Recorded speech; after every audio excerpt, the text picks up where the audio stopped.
Ever feel confused about which play to call? This happens to me all the time, especially on defense. Sure, you can use the Ask Madden feature, but where's the fun in that? And this problem becomes even more frustrating if you're trying to play a historical season realistically. Sure, some games make it a little bit easier, but most games don't. How are you supposed to know which play to choose? Well, one thing that you can do is you can watch old games and see what coaches did in real life. Fortunately, we've got a lot of old games to choose from. And I mean a lot. It's easy to find regular season NFL games going all the way back to 1970. You can find college game broadcasts that are even older than that. And then, of course, there's also Canadian football. But there's just one problem. TV stations will always show you the offensive formation, but they would usually leave the defense out. And that's the biggest problem. I mean, it's not really that hard to see like how many times the offense called a certain formation or how many times they ran the ball up the middle or whatever. But figuring out the defensive calls really is a problem. Now, this isn't so hard to do for modern games. So this comes from 2014 Northwestern and Notre Dame. You can see the all-22 view at the start, which lets you read the defense. Right after the snap, you can see that the wide receiver on the left is one-on-one with his defender. Part of the problem is that Northwestern decided to rush 6 guys, which seems kind of like overkill. The quarterback delivers a pass on the money right away, and it's an easy big gain after the defender falls down.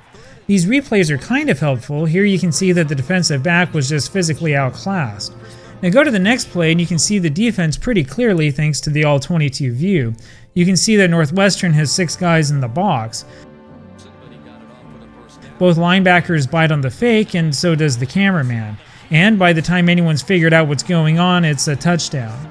Well, the lesson that we've learned from these plays and plays like it is pretty clear. Watch the players, not the ball. You can see it clearly from this replay angle. The entire play is going to the right, and the offensive line is blocking that way.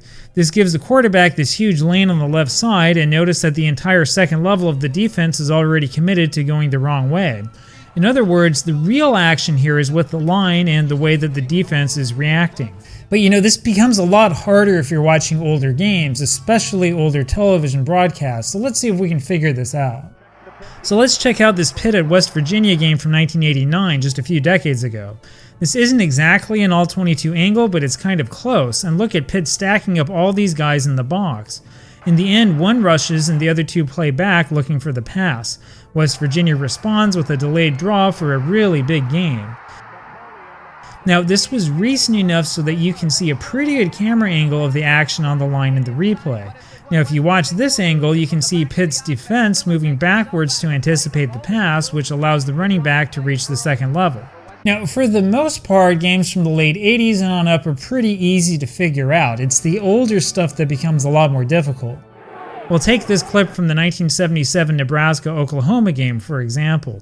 You can only see 9 of the 11 offensive players. I'm assuming that the other 2 were out wide. And you can only see 5 defenders. You can't even see the box, though you can see a couple shadows. It looks like run defense, but Nebraska drops back for a pass. The result is an incomplete pass to a receiver who was double-teamed. And unfortunately, there's no replay at all. Now, the thing about games from the 70s and before is that it kind of depends on the play, and it depends upon whatever thing the broadcaster decided to put emphasis on. We'll take this play from the same game only a couple of minutes later. Oklahoma lined up in the I formation, and everybody in the world knew that they were going to run it yet again. You've got 8 men in the box defensively. Even with this zoomed-in angle, you can see the numbers that Nebraska has up front to stop the run. Oklahoma fakes to the first back, which draws the attention of the secondary. The handoff then goes to the second back. He makes 2 men miss and is able to scamper for a large gain. Now, if you go back a bit, you can see that the key to this play was faking out the defensive secondary. Even though you've got an unblocked linebacker here, he's not at a great angle to stop the run. Everything else is kind of messy since the camera is zoomed in so much, but you kind of get the idea. Again, the key to watching games from this era, just like any other era, is to pay attention to everything that's happening off the ball instead of just watching the ball. At least we got a replay this time, and you can see the defensive line following the blockers and clogging up the middle. Move forward a few frames and you can see that it's smooth sailing. Nobody's in front of Billy Sims. I mean, this still isn't a great angle since it's zoomed in way too far, but it gives you an idea of how the defense was playing the run. You only get that kind of free space if everybody bit on the first fake. And as you can see, you actually can get a lot out of the old film if you take your eye off the ball. Even in really old television footage, you can figure out what's going on if you know where to look. The Jets are clearly looking pass here, but they leave Biletnikoff on single coverage for some reason or other.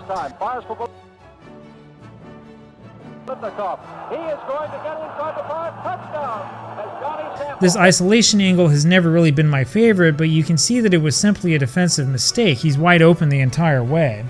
This clip from the 1968 NFL Championship game, which was played the same day, is nice because we can read the defense a little bit more easily. Cleveland shows 5 rushers but only sends 4 and are betting that Earl Morrall is going to pass.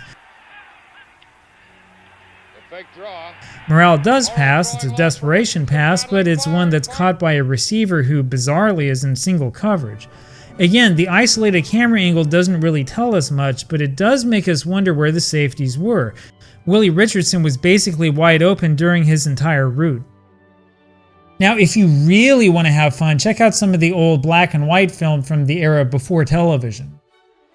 Notre Dame is in the dark jerseys and Northwestern is in white. This is from 1935. Now you can see the problems that the old Notre Dame box would cause the defense right away. The offense would shift out of the T formation into a modified single wing right before the snap. Here you've got 8 men in the box for Northwestern, which was a pretty typical defense back in the days when running dominated everything. You can see that there's not much of a hole for the fullback. The defense plays him pretty well. However, he's able to break free and winds up with a pretty big gain. Later in the game, Northwestern staged a big comeback that consisted mostly of running plays. You can't see the full formation, but you can see the big line. It was going to be a run, but it wasn't clear who was going to run. The result was this pretty impressive backwards fake handoff, resulting in just enough of a hole to gain yardage. Northwestern then decides to run the ball up the middle several times. Now these runs all look different in the backfield, but they're going through the same hole. And Notre Dame was hopeless to stop them. The touchdown finally came on this play after 2 missed tackles. That handed Notre Dame its first loss of the 1935 season. This was a really important loss that basically cost Notre Dame the national championship.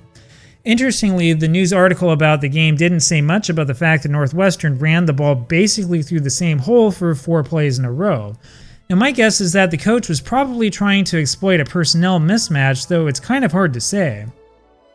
And that's really the hardest thing about coaching realistically. So the truth is that the game of football is about 2 different things. It's about formations and it's about matchups. Most sims can get the formations right, but the matchups part are a bit harder. Anyway, the next time that you watch a really old game, keep all of this in mind.